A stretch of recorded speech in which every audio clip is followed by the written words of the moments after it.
سيد الأنبياء والمرسلين أما بعد فأعوذ بالله من الشيطان الرجيم بسم الله الرحمن الرحيم أينما تكونوا يدرككم الموت ولو كنتم في بروج مشيدة صدق الله العظيم وصدق رسوله النبي الكريم الأمين.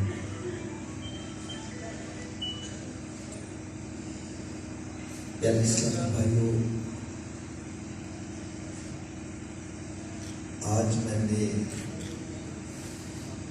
آپ کی خدمت میں جو چند باتیں عرض کرنی ہیں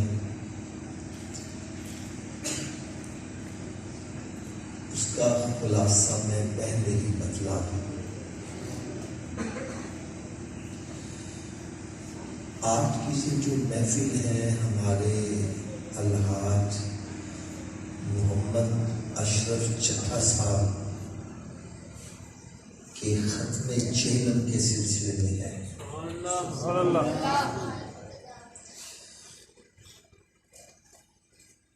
ایک تو یہ ساتھ چہلم کل برسی 10ویں کا ختم، جمعراتوں کا ختم، چھمائی کا ختم، سالانہ ختم ہم احتیاط سے اہتمام سے کرواتے ہیں، لیکن اگر کوئی پوچھ لے یہ کہاں لکھا ہے تو اکثر بندے جواب نہیں دے پاتے۔ ایک تو میں نے یہ بتلا ہے اس کی قرآن و حدیث سے کیا دلیل ہے، دوسرا یہ بتلانا ہے کہ اس کا اصل مقصد کیا ہے اور ہم نے بنایا کیا ہے۔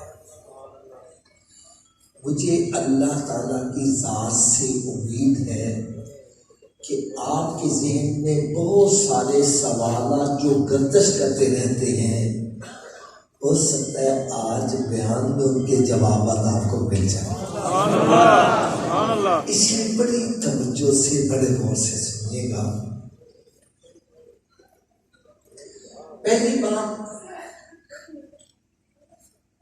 ہم یہ ساتہ چہلم گل برسی مناتے ہیں، اس پہ ہزاروں روپیہ بھی خرچ کرتے ہیں۔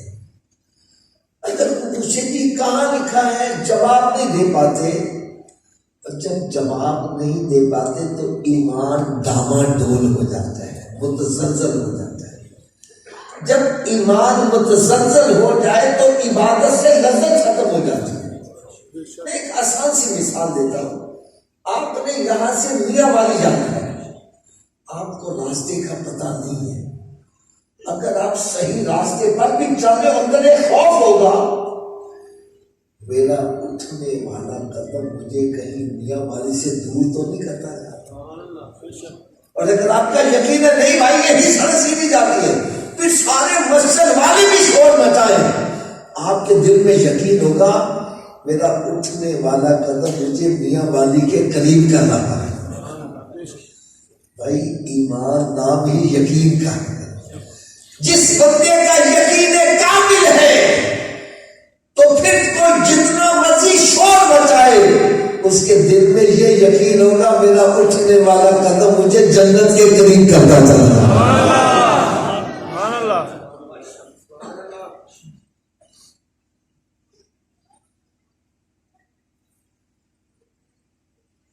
اور میں ایک بات آپ کو پہلے کہہ دوں، یہ میری خوش بختی ہے کہ میں آج علماء کرام کو سبق سنانے کے لیے آیا ہوں، اور آپ سب کو میں کھلی اجازت دوں گا، میری بات آپ کو غلط لگے لحاظ نہیں کرنا، بڑے مجمع میں کھڑے ہو کے کہنا حافظ صاحب آپ غلط کہہ رہے ہیں، میں سب کے سامنے معذرت کر لوں گا، الفاظ بھی واپس لے لوں گا، لیکن اگر میری بات سچی لگے پھر عمل ہونا چاہیے کہ نہیں ہونا چاہیے؟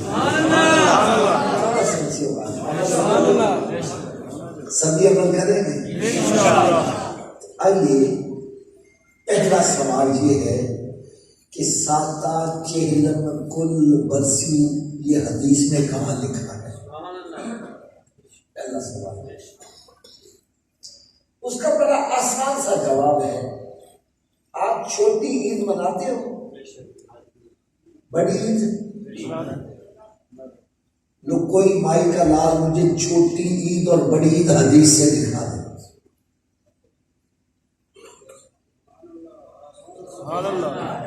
کوئی مائی کا لال چھوٹی عید اور بڑی عید حدیث سے دکھا دے، نہیں دکھا سکتا۔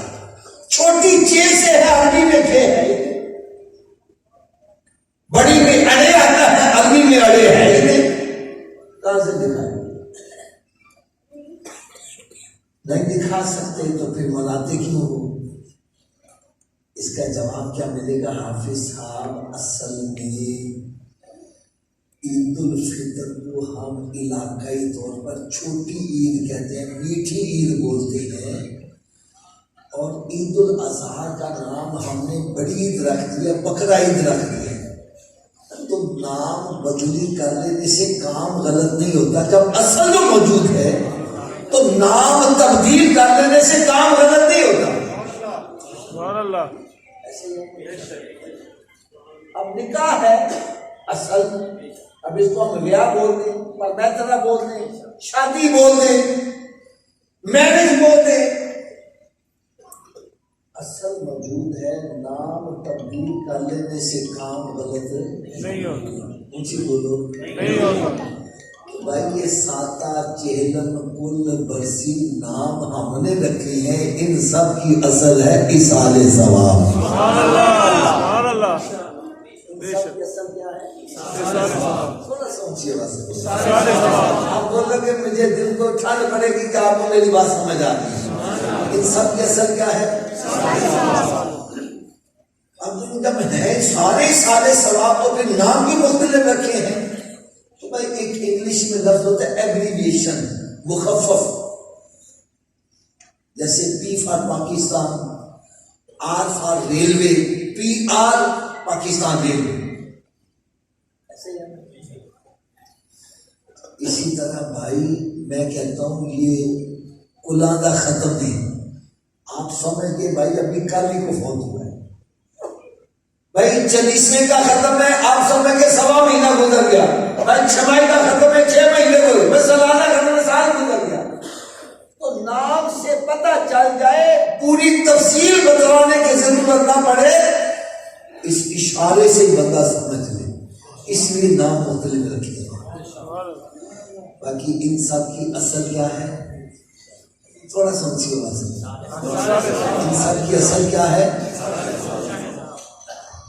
اچھا، ایصال ثواب کا کیا مطلب ہے؟ ایصال کا مطلب ہوتا ہے پہنچانا، ثواب کا مطلب ہے نیکی، نیکی پہنچانا، اس کو کیا کہتے ہیں؟ تھوڑا سوچیے ایصال ثواب۔ اچھا کچھ بندے اس کو بھی نہیں مانتے، کہتے نہیں نہیں نہیں نہیں، جو بندہ مر گیا اس کی نیکیاں اس کے ساتھ، ہمارے ساتھ، ہم مرنے والے کو کوئی فائدہ نہیں پہنچا سکتے۔ ہم کہتے ہیں بھائی پہنچا سکتے ہیں، ہمارا عقیدہ کیا ہے؟ ہم نے حافظ باپ کے پاس کیا دلیل ہے؟ تو لو یار میری کوئی ایک دلیل کو رد کر دے، منہ مانگا انعام دیا جائے۔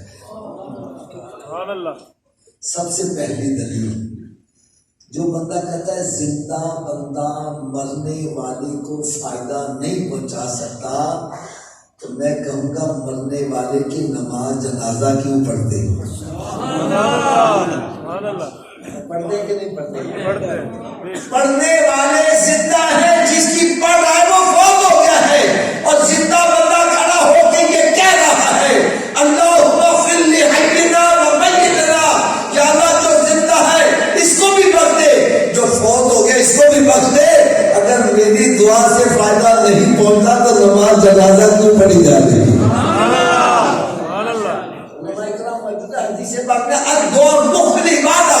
دعا تو عبادت کا مرض ہے، اگر دعا کا فائدہ تو باقی چیزوں کا بھی فائدہ ہے۔ اگر ابھی بھی تسلی نہیں ہوئی، ایک اور دلیل عرض کر دوں، ہم ہر نماز میں ہی ایصال ثواب کرتے ہیں۔ جب اتحیات میں بیٹھتے ہیں واپس ہو کر قبلے کی طرف کر کے روزانہ بیٹھ کے کہتے ہیں ربنا اغفر لی، اونچی بول ربنا اغفر لی وللمؤمنین یوم یقوم الحساب، یا اللہ مجھے بھی بخش دے، میرے ماں باپ کو بھی بخش دے، اور سارے مومنین کو قیامت کے دن بخش دینا۔ یار اگر میری دعا سے فائدہ نہیں پہنچا تو نماز کے اندر یہ دعا کیوں پڑھی جا رہی ہے؟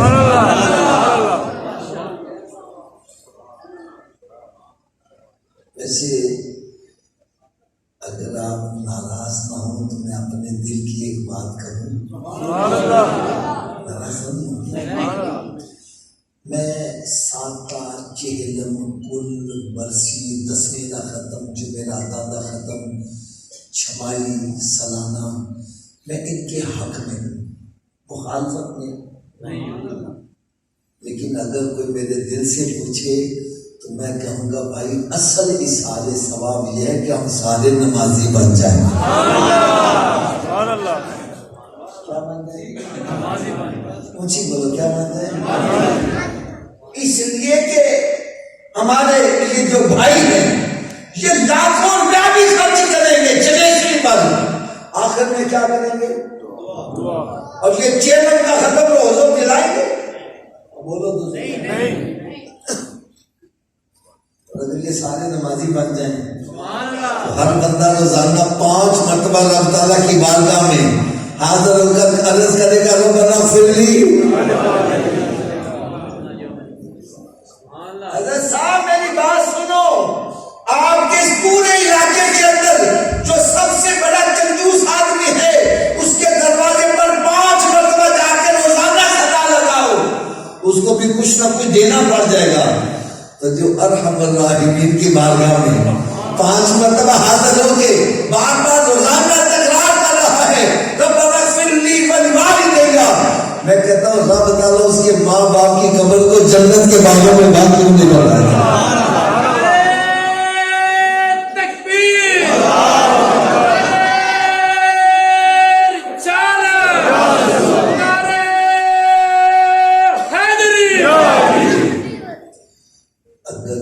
ابھی بھی تسلی نہیں ہوئی، ایک اور دلیل عرض کر دوں۔ اللہ تعالیٰ ہم سب کو حج کی سعادت نصیب فرمائے۔ حج کی قسموں میں ایک قسم ہے حج بدل۔ کیا ہے؟ حج بدل۔ بدل جی حضرت صاحب تسی تے سوچیا جگہ کیا ہے؟ ایک قسم کیا ہے؟ حج بدل۔ حج بدل کیا ہے؟ بھائی اگر میرے ابا جی فوت ہو جائے تو میں ان کی طرف سے حج کروں، اس کو کیا بولیں گے؟ حج بدل۔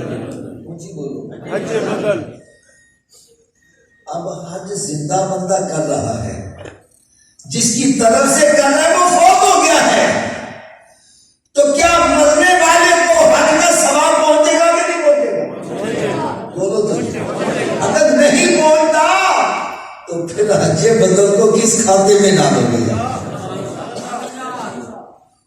یار اگر ابھی بھی تسلی نہیں ہوئی تو میں ایک دلیل ایسی پیاری آپ کو سناؤں، آپ کو اپنے عقیدے کے رشک آئے کہ اللہ تعالیٰ نے مجھے کتنا سچا سچا عقیدہ عطا فرمایا۔ دلیل سنو، میرے آقا صلی اللہ علیہ وسلم نے ارشاد فرمایا علی منڈی سے 2 بکرے لاؤ۔ کتنے؟ 2 بکرے۔ انہوں نے لا کر پیش کر دیا، 2 کیوں بتوائے ہیں؟ فرمایا ایک اپنے نام کی قربانی کروں گا، ایک اپنے امتیوں کے نام کی قربانی کروں گا۔ امت میں کون شامل ہے؟ اگر جو پردہ کر گیا وہ بھی، جو موجود ہے وہ بھی، اور جو قیامت تک آنے والے، میرے آقا نے سب کو سارے سلام۔ اگلی بات سمجھ آپ کی اور طبیعت سنو، مسجد میں بیٹھے جھوٹ نہیں بولنا، بات سمجھ کرنا۔ سرکار نے فرمایا ایک اپنے نام کی قربانی کروں گا، ایک اپنے امتیوں کے نام کی، اور پھر فرمایا میں یہ دیکھوں گا میری امت میں کون ہے جو میرے نام کی قربانی کرے گا۔ یار مسجد میں بیٹھے بات سچی کرنا، جن کو رب توفیق دے گا آدمی سرکار کے نام کی قربانی اونچی بولو کرتے ہیں، اونچی بولو نا۔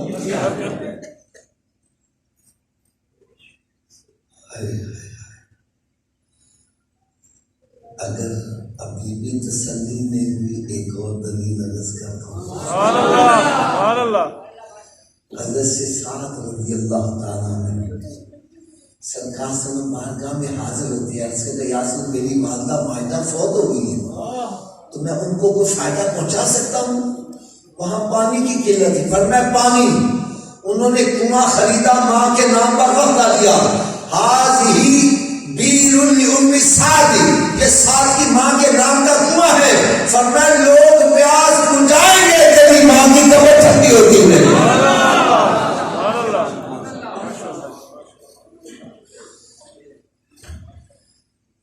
وقت کی نزاکت کو پیش نظر رکھتے ہوئے میں نے چند ایک دلائل دیے. ویسے دلائل بہت سارے ہیں،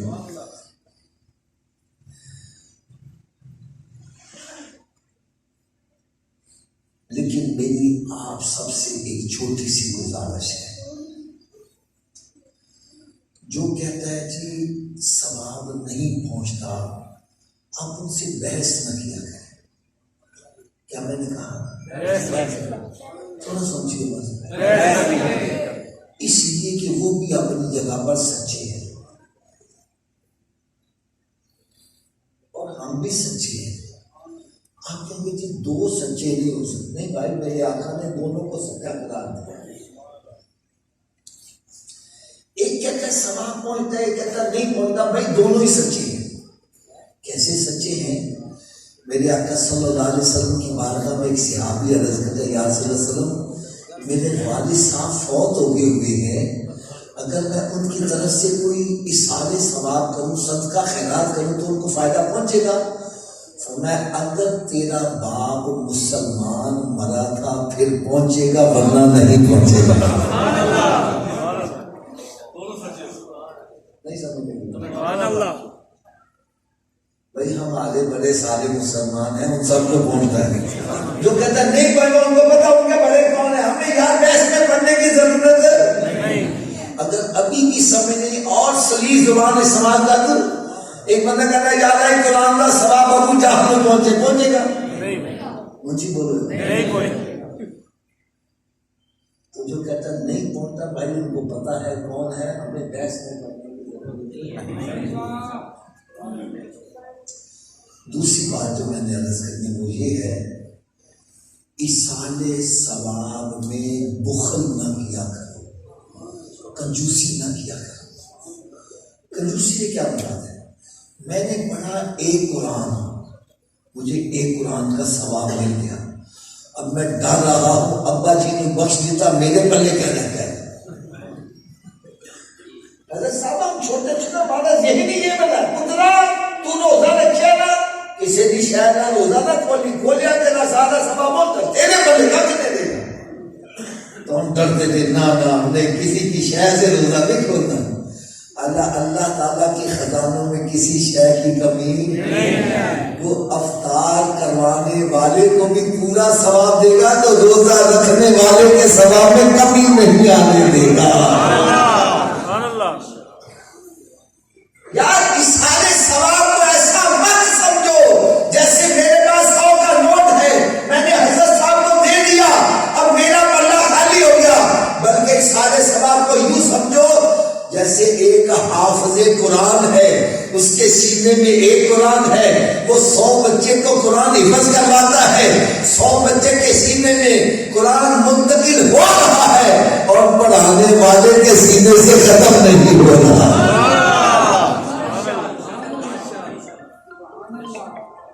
آپ کہیں گے اس کی کوئی دلیل بھی ہو جائے تو دلیل بھی سن لو. حضرت مولا علی شیر خدا رضی اللہ تعالیٰ عنہ سرکار صلی اللہ علیہ وسلم کی بارگاہ میں حاضر ہوئے. پیارے آقا صلی اللہ علیہ وسلم نے پوچھا علی کہاں سے آئے؟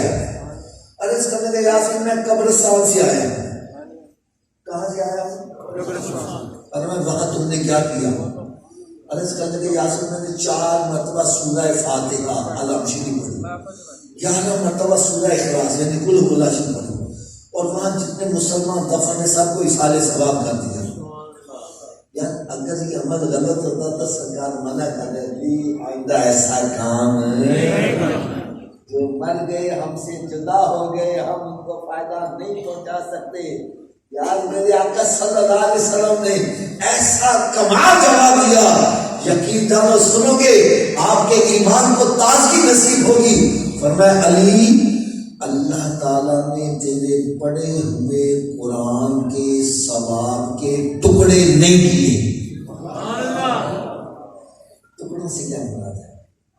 جب میرے پاس 100 کا نوٹ ہے, میں 10 بندوں میں تقسیم کرنا چاہتا ہوں, میں اس کا چینج لوں گا, 10 سب کو دوں گا, ایسے ہی ہمیں ریلیشن.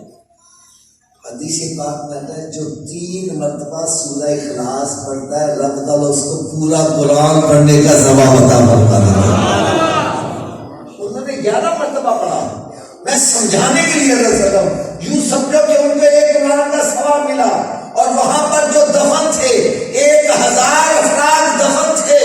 فرمایا علی اللہ تعالیٰ نے تیرے 1 قرآن کے ثواب کے 1000 ٹکڑے نہیں کیے کہ ایک ٹکڑے سب کو دیا جائے, بلکہ فرمایا علی رب تعالیٰ نے ہر ایک کے نامہ اعمال میں پورے قرآن کا ثواب درج کر دیا ہے.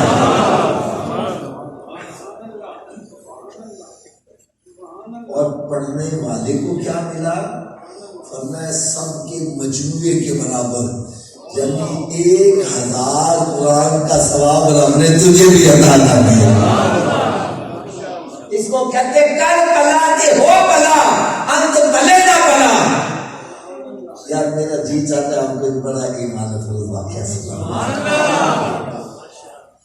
آپ کے یہاں قریب ملتان شریف میں بہاؤالدین زکریا ملتانی رحمۃ اللہ علیہ, ان کا مزار شریف آپ نے شاید حاضر کی تھی ہو. ایک مرتبہ آپ اپنے ایک مرید خاص کو بلاتے ہیں, صاحب کیا بات ہے؟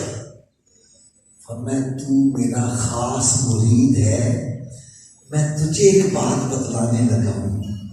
کل فلاں وقت میرے اوپر اللہ تعالیٰ کی طرف سے ایک ایسی تجلی اترنے والی ہے, اس وقت جو بھی مجھے دیکھے گا جنتی ہو جائے گا. تو میرا خاص مرید ہے, تو دیکھ لے, کسی کو نہ بتلائی, کسی کو نہیں بتلا. مگر ٹھیک ہے جناب. مرید صاحب باہر گئے, گلے میں ڈھول ڈالا, پورے شہر میں منادی کرا دی, جس نے جنت میں جانا ہے آؤ میرے پیر کا دیدار کر لو. جس نے جنت میں جانا ہے آؤ میرے پیر کا دیدار کر لو. جب وہ وقت آئے تو سارا شہر اکٹھا ہو گیا, سب نے دیدار کر لیا. جب وہ کیفیت ختم ہوئی لوگ اپنے گھروں کو چلے گئے, پیر صاحب نے اس مرید کو بولا بھائی ادھر آؤ. ہاں جی حضرت صاحب کیا بات ہے؟ اور میں نے تجھے کہا تھا کسی کو نہیں بتلانا, تو نے پورا شہر اکٹھا کر لیا. یار اس مرید کا جواب سنو. کہنے لگا حضرت صاحب میں نے سوچا اگر میں اکیلا دیکھوں گا تو اکیلا جنت میں جاؤں گا, اور اگر میں نے پیر کی نافرمانی کر دی میرے سرکار کے اتنے سارے امتی جنت میں چلے جائیں گے, میں نافرمانی کی وجہ سے اکیلا جہنم میں چلا جاؤں گا. اگر میرے اکیلے کے جہنم میں جانے سے سرکار کے اتنے سارے امتیوں کا بھلا ہوتا میں نے کیسا ہوتا جاتا. میں تم نے اس ساتھ سے کام لیا, جا تجھے رب تعالیٰ جنت میں ان سب سے اللہ کا کیا بتاتا. اس کو کہتے ہیں کر بلا کے ہو بلا, اندر پلے نہ بلا. کرو مہربانی تو محل زمین پر خدا مہربان ہوگا عرش بنی پر. اب میں آپ سے ایک سوال کروں گا, اس سال ثواب میں فائدہ ہے کہ نقصان ہے؟ تھوڑا سوچیے بس. تو پھر آپ بھی ایک کام کیا کرو, دن پر جتنے بھی نیکیاں کرو, رات کو جب سونے لگو تو دعا مانگنا یا اللہ ان تمام نیکیوں کا ثواب حضرت آدم علیہ السلام سے لے کر آج تک اور آج سے لے کر قیامت سارے مسلمانوں کو پہنچا دے, بلکہ ان میں جنوں کو بھی شامل کرو. جنوں میں بھی مسلمان ہیں اور ان کی تعداد انسانوں سے کہیں زیادہ ہے. یا رب تعالیٰ سب کو پورا ثواب بھی دے گا اور سب کے مجموعے کے برابر ثواب رب ہمیں بھی عطا کرے گا.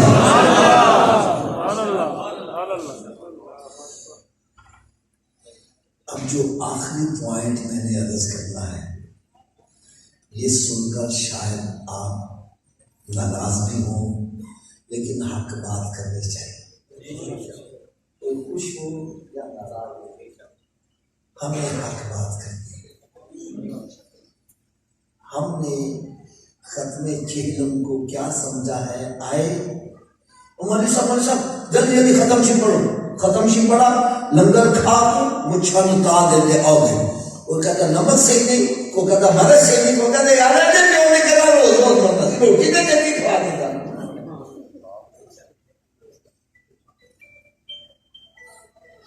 کیا یہی مقصد ہے یہاں میں؟ یقین دانوں میں دکھ والی بات ہے کہنے لگا ہوں، اگر کوئی بندہ فوت ہو جائے، گھر والے غریب ہیں، وہ پورے پنڈ کو کھانا نہیں کھلا سکتے، تانے شروع ہوئے وہ مر گئے، ختم ہی نہیں ہوا، اب ابھی ہو گئے اور فلانا ہو گیا۔ اب وہ لوگوں کے تانوں سے بچنے کے لیے کہیں سے قدم اٹھائے گا، اور اگر کوئی قرضہ نہیں دے گا کہیں سے سودی پیسے لائے گا، کھانے والے کا بھی بیڑا کر کھلانے والے کا بھی۔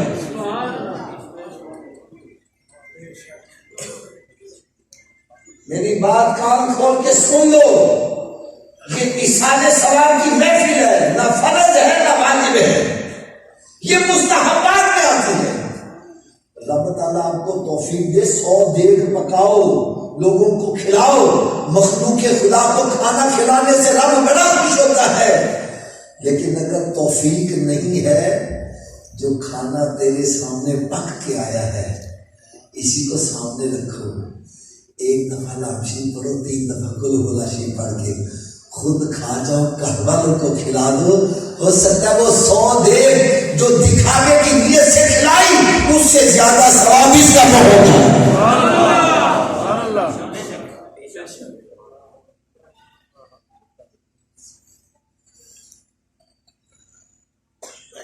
اور میں ایک دکھ والی بات کہنے لگا ہوں،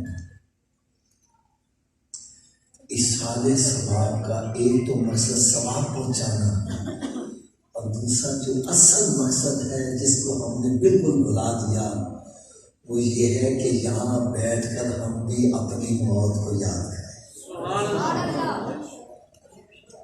مسجد میں بیٹھے غلط بیانی نہیں کرنی، جس طرح ہمارے حاجی محمد اشرف صاحب چٹھا صاحب انتقال کر گئے، ہم نے بھی یہاں صدا، میں نے جو آیا مبارکہ پڑھی، اللہ رب العزت نے شاہ فرمایا اینما تکونوا یدرککم الموت ولو کنتم فی بروج مشیدہ، فرمایا تم بڑے بڑے قلعوں میں بھی بند ہو جاؤ، موت سے بچ نہیں سکتے۔ آپ کو بلٹ پروف جیکٹ مل جائے گی، بم پروف گاڑی مل جائے گی، لیکن موت پروف نہیں۔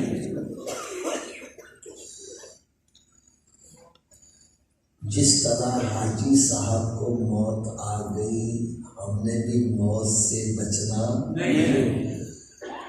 مسجد میں بیٹھے غلط بیانی نہیں کرنی۔ حاجی صاحب فوت ہو گئے، کیا اپنے ساتھ دولت لے کر گئے؟ کوئی کوٹھی، کار، کوئی بنگلہ، کوئی بینک بیلنس ساتھ لے کر گئے؟ تو ہم بھی مر گئے تو ہماری دولت ہمارے ساتھ ہے۔ حاجی صاحب کے ساتھ گئے ہیں تو ان کے اعمال ہیں۔ اسی لیے میرے آقا صلی اللہ علیہ وسلم نے ارشاد فرمایا بندے کے 3 ساتھی ہیں، پہلا ساتھی موت تک کا ہے، دوسرا ساتھی گوڑ تک کا ہے، اور تیسرا ساتھی توڑ تک کا ہے۔ موت تک کا ساتھی انسان کی جائیداد ہے، وہ منقولہ ہے یا غیر منقولہ، موویبل پراپرٹی ہے یا اموویبل پراپرٹی، جتنی بھی دولت ہے اتنی دیر تک بندے کے نام بولتی ہے جتنی دیر سانس میں سانس چل رہا ہے۔ جب بندے کا انتقال ہو جائے گا تو جائیداد کا بھی انتقال ہو جائے گا۔ لہذا جس دولت کی خاطر نماز نہیں پڑھتا، روزہ نہیں رکھتا، جس دولت کی خاطر زکات نہیں دے گا، ارے حج کرنے نہیں جا رہا، جس دولت کی خاطر چوریاں کرتا ہے، ڈکیتیاں کرتا ہے، جس دولت کی خاطر ملاوٹیں کرتا ہے، جس دولت کی خاطر قبضہ گرو بنائے ہوئے ہیں، زمینوں پر قبضے، مکانوں پر قبضہ، کہ حضرت جی ابا جی فوت ہو جائیں رشتے دار اکٹھے ہو جاتے ہیں، بھائی کہتا ہے بہن سے بہن حصہ چاہیے کہ بھائی چاہیے؟ اگر بہن نے کہہ دیا کہ حصہ دے رشتے داری ختم، حضرت جی تاکہ بہنیں نہ جوڑ چھڈو ہماری بہن کا کسی نے حصہ لے لیا۔ میں نے کہا بھائی اس نے ایک حصہ لیا، تم نے رشتے داری سے نکال دیا، تجھے تو 2 ملے ہیں، تجھے تو ماڈل ہی کلاس کروا دینا تھا۔ شرم نہیں آتی جس کو رب حصے دار، تو کون ایسا چھینے والا؟ قرآن مجید فرقان حمید میں رب تعالیٰ نے ارشاد فرمایا ان الذین یاکلون اموال الیتامی ظلما انما یاکلون فی بطونہم نارا، فرمایا جو یتیم کا مال ظلما کھاتا ہے اپنے پیٹ میں آگ بن رہا ہے۔ ارے یہی آگ دنیا میں جلاتی ہے، راتوں کو نیند، یہی آگ قبر میں جلائے گی، یہی میدان محشر میں جلائے گی، یہی جہنم کے اندر جلائے گی۔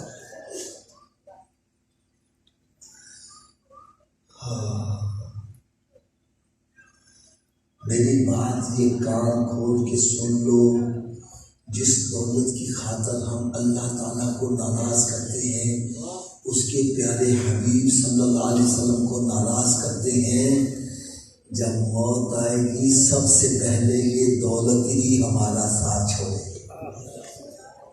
حضرت جی مر گئے تو یہ تن کے کپڑے بھی ساتھ ہو، میں کہتا ہوں پورے میاں والی پر قبضہ کر لو، مر گئے تو ساتھ کو جائے گا۔ وہ سکندر اعظم نے جب موت قبر قریب آ جانے کا میرے ہاتھوں کو کفن سے باہر رکھنا، وہ کہنے کے ہاتھ تو اندر آپ کے باہر کیوں رکھے؟ اس نے کہا شاید میری میت کو دیکھ کر کسی کو عبرت آ جائے، میں نے پوری دنیا فتح کر لی لیکن خالی ہاتھ ہی جانا۔ ارے خالی ہاتھ کیا ہے کہ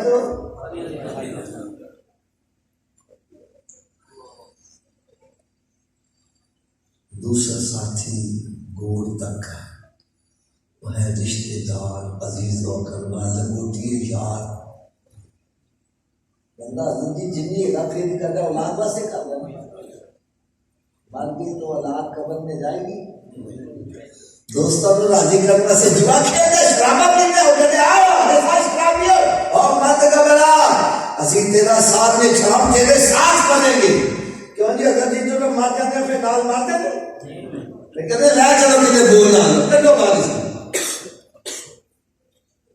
کتنے بھی تیرے گھر والے جنہوں نے سے تو پاپ کماندا جڑے کہندے سی مراں گے نال تیرے اج انہاں دی بازیاں ہاریاں، یہ سب اندھیری قبر میں دفن کر کے واپس آ جائیں گے، کوئی قبر میں ساتھ نہیں آئے گا۔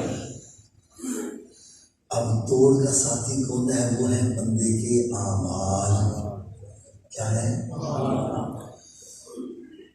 نیک ہیں تو وہ بھی ساتھ ہی رہیں گے، برے ہیں تو وہ بھی۔ اس لیے میرے آقا صلی اللہ علیہ وسلم نے ارشاد فرمایا کہ قبر یا تو جنت کے باغوں میں ایک باغ بن جاتی ہے یا دوزخ کے گھروں میں گڑھا بن جاتی ہے۔ اعمال اچھے کر کے جائے گا وہی قبر جنت کے باغوں میں باغ بن جائے گی، اور اللہ نہ کرے اگر معاملہ اس کے برعکس ہوا، نہ نماز پڑھتا ہے، نہ روزہ رکھتا ہے، نہ حلال حرام کی تمیز ہے، نہ ماں باپ کا ادب و احترام کرتا ہے، نہ بے حیائی سے بچتا ہے، ورنہ ایسا بندہ جب قبر میں جائے گا قبر کہتے آنے والے تیرا آنا مبارک نہ ہو، تیرے آنے سے پہلے میں مٹی کا ڈھیر تھی، تیرے آنے کی وجہ سے میرے اندر جہنم کی طرف سے کھڑکی کھلی ہوئی ہے، میں قبر ایسے کھلتی ہے اور پھر جب آپس میں آ کے ملتی ہے بندے کی پسلیاں ٹوٹ ٹوٹ کے اس میں پیوست ہو جاتی ہیں۔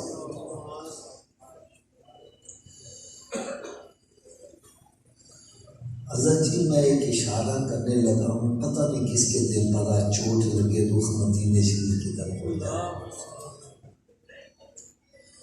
حضرت صاحب ایک بندہ تندرست ہے، کیا رات کو لیٹتا ہے، کمفرٹ بدلتا ہے، صبح ہو جاتی ہے، رات کے گزرنے کا پتہ نہیں چلتا، لیکن اللہ نہ کرے کسی کے داڑھ میں درد ہو جائے، کان میں درد ہو جائے, گردے میں درد ہو جائے, پھر رات کے لیے درد مشکل, رات گزرنے کا نام ہی نہیں لیتی. گھڑی کی طرح دیکھ رہے ہیں کہ سیکنڈ اس کو کئی سالوں کا لگ رہا ہے. اے ختم چہرے بنانے والوں, دیکھو میرے ہاتھ بندھے, خدا کے لیے تھوڑی دیر غور کر لو. اگر اللہ نہ کرے دنیا میں تھوڑی سی تکلیف آ جائے, دنیا کی رات گزارنا مشکل ہو جائے, اللہ نہ کرے اگر قبر میں عذاب آ جائے, قبر کی رات کیسے ہوگی؟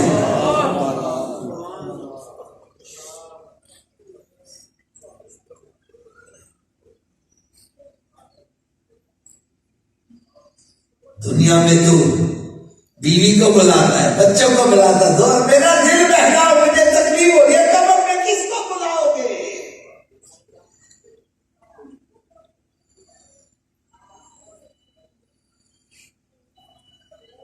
اے ختم چہرے بنانے والوں, اس سارے ثواب کی اس محفل میں آنے کا سب سے بڑا مقصد یہ ہے کہ ہم گریبان میں جھانک کر دیکھیں کہ اگر مجھے ابھی موت آ جائے, میرے عمل کیسے ہیں, میری قبر جنت کے باغوں میں بنے گی کہ جہنم کے گڑھوں میں بنے گی؟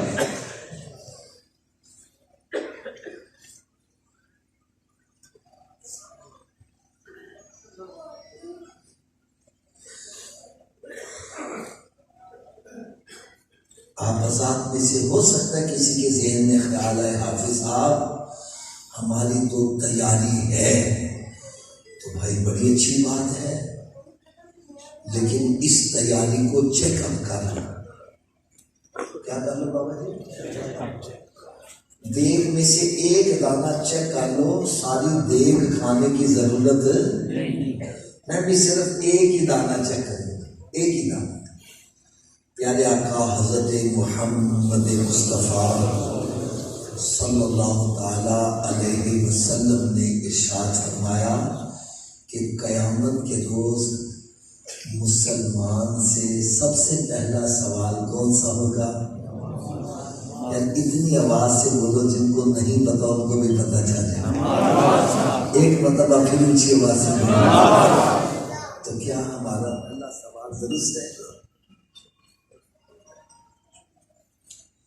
اگر پہلے سوال نہیں اللہ نہ کرے پھنس گئے, اگلے سوالوں کا کیا کرے گا؟ یا جتنے بھی پڑھے لکھے افراد بیٹھے ہو, میری بات کی تصدیق کرو گے, جب ہم امتحان گاہ میں بیٹھتے ہیں پہلا سوال صحیح ہو جائے, اگلے مشکل بھی ہوں تو آسان ہو جاتے ہیں. اگر پہلے میں اٹک جائے, اگلے آتے بھی ہوں تو بھول جائے. چلو حضرت صاحب میں جیسے لگواؤں آپ بے شک یاد, آپ کہوں گے حضرت نے تکا لگایا, پتا نہیں آتا بھی ہے کہ نہیں آتا, لیکن میرے آقا کا فرمان غلط نہیں ہوتا. تھوڑا سا اونچی آواز سے, سرکار کا فرمان غلط نہیں ہوتا. جب سرکار نے فرما دیا پہلا سوال ہی نماز کا ہوگا, پھر ہمیں نمازی بننا چاہیے کہ نہیں بننا چاہیے؟ میں حضرت صاحب ایک دکھ والی بات کہنے لگا ہوں. آج ہمارے سنیوں کی محافل میں حوصلہ افزائی گناہ گاروں کی جاتی ہے. اے گناہ گاروں مت گھبراؤ, سرکار کاٹے نہیں. مجھے دیکھ کے جہنم کو بھی آئے گا پسینہ, دوزخ میں تو کیا میرا سایہ نہ جائے گا. ہم نے لوگوں کو گناہوں پہ ابھارنا شروع کر دیا. اپریسیشن ہم گناہ گار کو, کبھی ہماری محفل میں یہ کہا ہے اور نمازیوں سرکار تاڑے نے, اے تہجد پڑھنے والوں سرکار تمہاری ہے, تم بغیر حساب کے پھر جنت میں جاؤ گے. جب بھی کہا جائے گا گناہ گاروں مت بولنا. ہم تبلیغ کس کی کر رہے ہیں, گناہوں کی یا نیکیوں کی؟ اور ہم نے ایسا کر کر کے اپنی مسجدوں کو ویران کر دیا. ہمارے مدارس خطرات بن گئے. حضرت صاحب ابھی چند دن پہلے میں ایک شہر میں گیا بیان کرنے کے لیے. حضرت صاحب وہاں مسجد کے سامنے ایک فقرہ لکھا ہوا تھا, خدا کی قسم اس نے میری اندر کی سوچ کو تبدیل کر کے رکھا. وہ فکرہ لکھا ہوا تھا اگر تم مسجدوں کو ویران کرو گے تو تمہارے ہاسپٹل آباد ہوں گے اور جیلیں بھر جائیں گی. ایسا ہو رہا ہے کہ ایک ایک بیٹھ بیٹھ کتنے مریض ہوتے ہیں جیلوں میں چلے تھے جہاں ایک دو بندوں کی بجائے وہاں 20 بندے کو کہتے ہوئے. اس کی وجہ کیا ہے؟ وجہ بھی بتلا دوں. میرے آقا صلی اللہ علیہ وسلم نے ارشاد فرمایا نماز میں شفا ہے. نماز جب آپ نے شفا جہاں سے ملنی تھی وہ چھوڑ دیا, ہاسپٹل بھر گئے. اور قرآن یہ کہہ رہا ہے ان الصلاۃ تنہی عن الفحشاء والمنکر, نماز بے حیائی اور برے کاموں سے روکتی ہے. جس نے برے کاموں سے روکنا تھا وہ ہم نے چھوڑ دیا, برے کاموں میں پڑ کے جیلیں بھر دیں. اللہ تعالیٰ ہر مسلمان کو ہاسپٹل سے جیلوں سے بچا کے رکھے. میں ایک بات کہنے لگا ہوں, ایک مریض کی ہسپتال میں رات کیسے گزرتی ہے, ایک ایک لمحہ کیسے گزرتا ہے, جیل کے اندر قیدی کا ایک ایک لمحہ کیسے گزرتا ہے. اور خدا نہ دیکھو میرے ہاتھ بندھے, اگر مسجدوں کو ویران کرنے سے دنیا کے اندر اتنی بڑی سزا ہے تو قبر حیات میں کتنی بڑی سزا.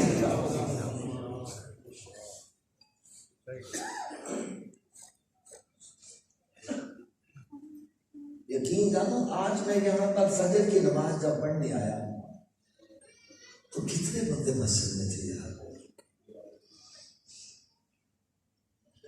چلتے کچھ.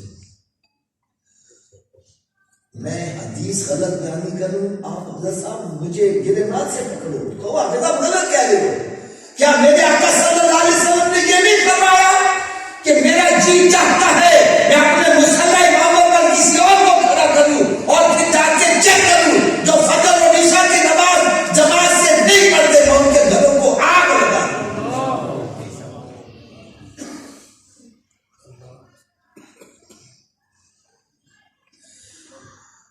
کیا یہ حدیث نہیں ہے موجود کہ معراج شریف کا رات میرے آقا صلی اللہ علیہ وسلم نے ایک منظر دیکھا, بندہ لیٹا ہوا ہے اور فرشتہ بڑا وزنی پتھر اس کے سر پر دے مارتا ہے, اس کا سر پاش ہو جاتا ہے, پتھر دور جا گرتا ہے, وہ پتھر اٹھا کر واپس آتا ہے, سر پھر سلامت ہے, پھر وہ کچلتا ہے. پوچھا جبریل یہ کون ہے جس کو اتنا شدید عذاب دیا جا رہا ہے؟ عرض کرتا ہے یا رسول اللہ یہ آپ کا وہ امتی ہے جو نماز نہیں پڑھتا تھا.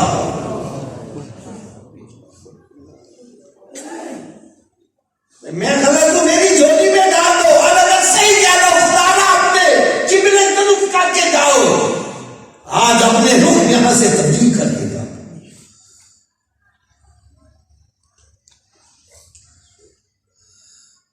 ہمارے سنی ولیوں کی کرامتیں سن کر بڑے خوش ہوتے ہیں. اگر آپ اجازت دو تو ایک کرامت میں بھی سنا دوں.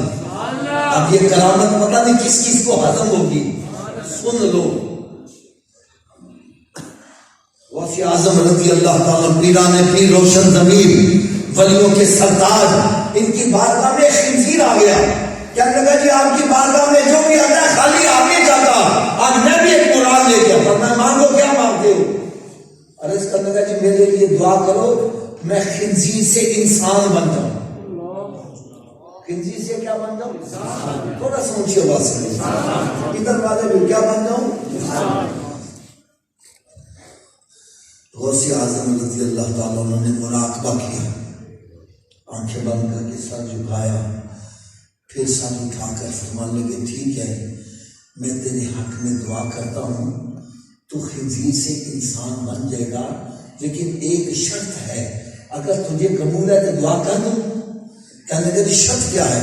فرمایا تو انسان تو بن جائے گا لیکن رہے گا بے نمازی, اگر تجھے قبول ہے تو تیرے حق میں دعا کر دوں. فرماتا ہے خنزیر چیخے مارتا ہوا بھاگ گیا, کہنے لگا میں خنزیر رہنا پسند کروں گا, بے نمازی رہنا پسند کروں گا.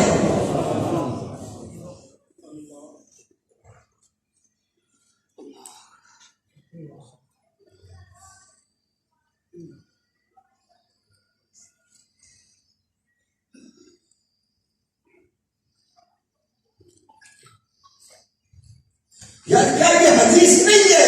میرے آقا صلی اللہ علیہ وسلم ارشاد میں الفرق بین الکفر والایمان الصلاۃ، ایمان اور کفر میں فرق جو ہے وہ نماز کا ہے.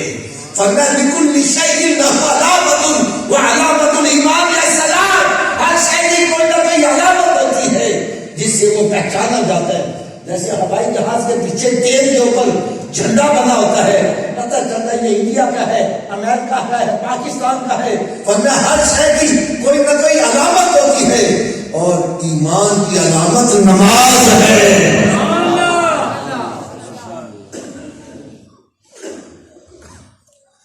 آپ نے حضرت صاحب کئی ایسے بندے دیکھے ہوں گے جن کی دونوں ٹانگیں کٹی ہیں پھر بھی زندہ ہیں. دیکھا کہ نہیں؟ ہاتھ دونوں کٹے ہوئے پھر بھی زندہ ہے. کوئی ایسا بندہ دیکھا جس کا سر کٹا ہو پھر بھی زندہ ہو؟ بولو تو صحیح ہے. فرمایا جس طرح انسان کے بدن میں سر کا مقام ہے، اسی طرح دین کے اندر نماز کا مقام ہے. چلو حضرت صاحب میری ساری باتیں آپ ایک طرف رکھ دو، میں آپ کو فیصلے کا اختیار دیتا ہوں. جو آپ فیصلہ کرو گے میں مان لوں گا، کیونکہ مجھے یقین ہے آپ مسجد میں بیٹھے جھوٹ نہیں کر بولو گے، بات سچی کرنا. حضرت صاحب آپ بتلاؤ، مکان ہے آپ کا اپنا، کیا ہے؟ اپنا مکان. اس کو لگا ہوا ہے تالا، بغیر چابی کے گھر میں داخل ہو جاؤ گے؟ تھوڑا سمجھیے بس. بغیر چابی کے گھر میں داخل ہو جاؤ گے؟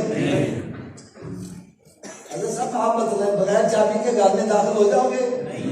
یاد اگر بغیر چابی کے تو اپنے گھر میں نہیں جا سکتا، بغیر چابی کے جنت میں کیسے چلے جاؤ گے؟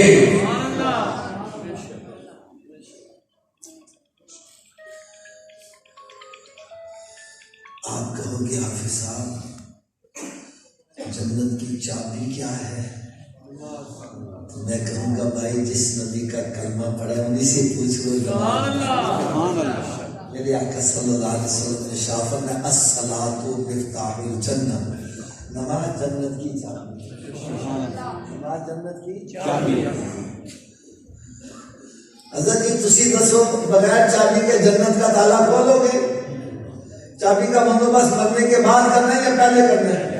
تو پھر کاتے کیوں نہیں؟ جب مسجد سے آواز آتی ہے حی علی الصلاۃ، آؤ چابی کے لیے، ارے کیوں بیٹھا کپڑے مار رہا ہے؟ کیوں بیٹھا فلمیں ڈرامے دیکھ رہا ہے؟ کیوں بیٹھا کاروبار کر رہا ہے؟ تجھے چاہیے سب کام چھوڑ کے مسجد کی طرف آ. کوئی پوچھے بابا جی کدھر جا رہے تھے؟ بتلا میں جنت کی چابی لینے جا رہا ہوں. کیا لینے جا رہا ہوں؟ چابی لینے جا رہا ہوں. اچھا اگر ناراض نہ ہو تو تھوڑی سی کڑوی سی بات کہہ دیں، ناراض تو نہیں ہوگا؟ اے دیکھو میرے ہاتھ بندے، اگر جنت کی چابی کا بندوبست نہ کیا تو پھر کہاں جانا پڑے گا؟ کیا دوزخ کی آگ برداشت کر لو گے؟ تھوڑا سمجھیے بس. آج اگر جلتی ہوئی سگریٹ پر ننگا پاؤں آ جائے، چیخ نکل جاتی ہے، اچھل پڑتا ہے. ارے سگریٹ کی آگ تو برداشت نہیں کر سکتا، دوزخ کی آگ کیسے برداشت کرے گا؟ اگر یہ سمجھتے ہو ہم دوزخ کی آگ برداشت نہیں کر سکتے، دوزخ سے بچنے کے لیے پھر جنت کا بندوبست اونچی بولا. چلو سب آپ بتلاؤ کیا ہر چابی ہر تالے کو لگ جاتی ہے؟ اس کی کیا وجہ ہے؟ چلے وجہ بھی میں بتلا دوں. تالے کے اندر اصل میں لیور ہوتے ہیں، جتنے لیور کا تالا ہوگا چابی کو اتنے دانتے پڑے ہوں گے تو چابی گھومے گی، چابی گھومے گی تو تالا کھلے گا. تو آؤ آج ختنے چیر بنانے والوں میں آپ کو یہ بھی بتلا جاؤں، جو جنت کو تالا لگا اس کے 5 لیور ہیں. کتنے لیور ہیں؟ 5. اونچی بول دو یار. پہلے لیور کا نام ہے فجر، دوسرے کا نام آواز کم ہو گئی ہے، تیسرے کا چوتھے کا پانچویں کا، جو ایک نماز پڑھتا ہے ایک دادا ڈال ہے تالا کھلے گا، دو سے تین سے چار سے تو کھل جائے گا، کب کھلے گا؟ تو پھر آج کے بعد کتنی نمازیں پڑھنی ہیں؟ سب کی آواز نہیں آتی، یہ سب کی آواز پتہ کیوں نہیں آتی؟ حافظ سے 5 پڑھیں گے کیسے؟ تو چلو بھائی نسخہ بھی میں بتلا دیتا ہوں، میرے نسخے پر عمل کرو، سارے نمازی بن جاؤ، کیونکہ لوڑ ہے نسخے کی۔ لیکن نسخہ صرف اتنا ہے، اگر یہ وجود نماز نہ پڑھے، کیا میں نے کہا جی اگر یہ وجود تھوڑا سا، اگر یہ وجود تو اس وجود کو رب کا رزق نہ کھلاؤ، نہ روٹی کھلاؤ نہ پانی پلاؤ۔ حضرت جی بات بھی میں سچی کر رہا ہوں، جو وجود رب تعالیٰ کے آگے نہیں جھکتا، کیا وہ اس قابل ہے کہ اس کو رب کا رزق کھلائے؟ تو روٹی سامنے رکھی اپنا منہ میں چلی جائے، پکڑ کے لے جاؤ، مت لے جاؤ، یہ روٹی مانگے بولو نہیں پہلے نماز پھر بعد میں لے۔ تو کیا خیال ہے نمازی بن جائے گا کہ نہیں بنے گا؟ تو اس نسخے پر عمل کون کرے گا؟ سبھی ہاتھ اونچا کھڑا کر کے بلند آواز سے انشاءاللہ کرنا چاہوں گا۔ حضرت صاحب ہم سارے نمازی بن جائیں، ہمارے حاجی صاحب کی روح کتنا خوش ہو جائے، سارے نمازی بن جائیں، میرے آقا صلی اللہ علیہ وسلم کتنا خوش ہو جائے۔ ارے یہ ہے مقصد محفل میں آنے کا، یہ مطلب نہیں آئے 2-4 نعتیں سنیا، ہاتھ ملائے، لنگر کھا کر کے مچھا اتار دیں گے، آؤ گے یہاں، آؤ اپنے رخ مدینے شریف میں۔ اب نسخے کی صبح کی ڈوز بھی سن لو، میں کیا نسخہ مکمل سنا دی ہوتا نا، صبح دوپہر شام، صبح کی خوراک کہتے ہیں ناشتے سے پہلے کہ ناشتے کے بعد، تو بھائی یہ ناشتے سے پہلے والی ہے، اتنی دیر تک ناشتہ نہیں کرنا جتنی دیر نماز فجر نہ پڑھ لو، پہلے نماز پھر ناشتہ۔ کیا میں نے کہا جی؟ پہلے نماز پھر ناشتہ۔ ایک بندہ کہنا صبح اٹھا لگے دیر ہو جائے میں نے کہا نہ پڑھنے سے بہتر ہے پڑھ، اس ویلے اٹھ کے منہ تو دھوتے ہی ہو نا، تو وضو کر لو، 2 سنت تو فرض پڑھو، فجر کی پڑھ لو گے باقی پڑھنے آسان، فجر کی رہ گئی شبان کرتا اچھا نکال تو پڑھا گے، نہ کل آوے کہ نہ نماز پڑھ پاؤ گے، لہٰذا تھوڑا سا اونچی آواز سے بولو اتنی دیر تک ناشتہ۔ ایسے مجھے لگتا ہے ایسے جیسے شیطان کان میں پھونک مارے، بولی نہ کہ نماز پڑھنی نہ کہہ رہے۔ شیطان سارا دوست ہے کہ دشمن؟ دشمن کی بات ماننی چاہیے نا، تو سب بھی مان لیتے۔ چلو جب شیطان میں دشمن سمجھ آؤ تو اونچی آواز نہ بولے، باقی نہ سر گلا کریں، اتنی دیر تک ناشتہ جتنی دیر تک نماز فجر نہیں پڑھیں گے، اور اتنی دیر تک کوئی اخبار رسالہ نہیں پڑھنا جتنی دیر قرآن پاک کی تلاوت نہیں کرنا۔ حضرت صاحب اپنے گھروں میں نظر تو دوڑاؤ، کتنے مہینے گزر کے کسی نے قرآن کھول کے پڑھا ہے، قرآن پاک پر گرد و غبار پڑا ہے، اور ٹی وی VCR پر مکھی میں بیٹھے رہے، گھر میں برکت کیسے ہو جائے؟ میرے آقا صلی اللہ علیہ وسلم نے ارشاد فرمایا اپنے گھروں کو قبرستان مت بناؤ، اپنے گھروں کو ویران مت کرو۔ ارے گھر بندوں سے آباد نہیں ہوتے، گھر تلاوت کلام پاک سے آباد ہوتے۔ ایک بندہ کہ میں تو قرآن ہی نہیں پڑھا ہوا، میں نے کہا تو سویرے اٹھ کے قرآن پاک کا دیدار ہی کر لیا تھا۔ رات کی ڈوز یہ کہ اتنی دیر تک سونا نہیں جتنی دیر 5 نمازیں پوری نہ کر لوں۔ چلو آخر میں ایک ایسی پیاری بات سنا جاؤں آپ کو ساری زندگی یاد مزہ ہی آتا ہے۔ ایک بندہ کہنے کا حافظ صاحب میری تے قسمت ہی پھٹ گئی، قسمت ہی الٹ گئی۔ میں نے کہا آپ کو کیسے پتا چلا؟ کہنے لگا کہ میں جس کاروبار میں ہٹ جاتا ہوں نقصان ہی ہوتا ہے، جس کا بھلا کرتا ہوں برا ہی ہو جاتا ہے، جس اچھے کام میں ہٹا وہ بھی غلط ہی ہو جاتا ہے، میری تو قسمت ہی الٹ گئی۔ میں نے کہا بھائی الٹی قسمت کو سیدھا کرنے کا نسخہ بھی بتلا دوں، لوڑ ہے کہ نہیں ہے؟ میں نے کہا بھائی ایک مہر ہوتی ہے اسٹیمپ، اس کو پکڑ کے اپنے سامنے کرو، اس مہر پہ الفاظ الٹے لکھی ہوتی ہیں، لیکن جب یہی مہر ایسے جھک جاتی ہے تو الٹے الفاظ میں نے کہا تیری قسمت الٹ گئی ہے، اپنی پیشانی رب کی بارگاہ میں جھکا دے، تیری ان کی قسمت سیدھی ہو جائے گی۔ ایک سجدہ جسے تو گرا سمجھتا ہے، ہزار سجدوں سے دیتا ہے آدمی کو نجات۔ اگر آپ چاہتے ہو ہم بھی نمازی بن جائیں، ہمارے گھر والے بھی نمازی بن جائیں، میرے بچے بھی نمازی بن جائیں، دوست احباب بھی نمازی بن جائیں، تو میں نے پھر ایک کتاب لکھی ہے نمازی بننے کا نسخہ۔ یار یہ ایسی کتاب ہے، اس میں 5 نسخہ جات ہیں، جو بھی پڑھتا ہے نمازی بن جاتا ہے۔ اس میں نماز پڑھنے کے فائدے، نماز نہ پڑھنے کی سزائیں، جماعت سے نماز پڑھنے کے فائدے، جماعت ترک کرنے کی وعیدیں، پھر زندگی میں جو نمازیں قضا ہو چکی ہیں ان کو ادا کرنے کا بڑا آسان طریقہ۔ اور ایک بات کرتے مجھے شرم آتی ہے حضرت صاحب، میں نے دیکھا چٹیاں داڑیاں پوتے پر پوتے والے غسل کا طریقہ نہیں آتا، غسل کا طریقہ نہیں آتا۔ میری اسلامی بہنیں نیل پالش لگی ہوئی ہے اور غسل ہو رہا ہے۔ میں نے پھر اس کتاب میں غسل کا طریقہ، وضو کا طریقہ، تیمم کا طریقہ، بلکہ میت کو کیسے غسل دیا جائے، اس کو کفن کیسے پہنایا جائے، اور وضو کے دوران جو دعائیں پڑھی جاتی ہیں ایسی کمال دعائیں، جب سیدھا ہاتھ دھو یا اللہ مجھے سیدھے ہاتھ میں نامہ اعمال ملے، الٹے ہاتھ میں نہ ملے، چہرہ دھو یا اللہ میرا چہرہ 14ویں رات کے چاند کی طرح چمکنے والا بن جائے، سر کا مسح کرو یا اللہ قیامت کے روز مجھے عرش کا سایہ نصیب فرما۔ اور ایک کتاب ہے اللہ قریب ہے، تو پھر ہم داتا صاحب کیوں جاتے ہیں، ولیوں کے پاس کیوں جاتے ہیں، بزرگوں کے پاس کیا لینے جاتے ہیں جب رب ہماری شرح سے زیادہ قریب ہے؟ تو میں نے اس کا جواب اس انداز میں لکھا ہے کہ کئی نجدی کلمہ پڑھ کے مسلمان ہو گئے۔ ایک کتاب ہے خوشحال گھرانہ کیسے ہو، ہر بندہ چاہتا ہے میرا گھر خوشحال ہو۔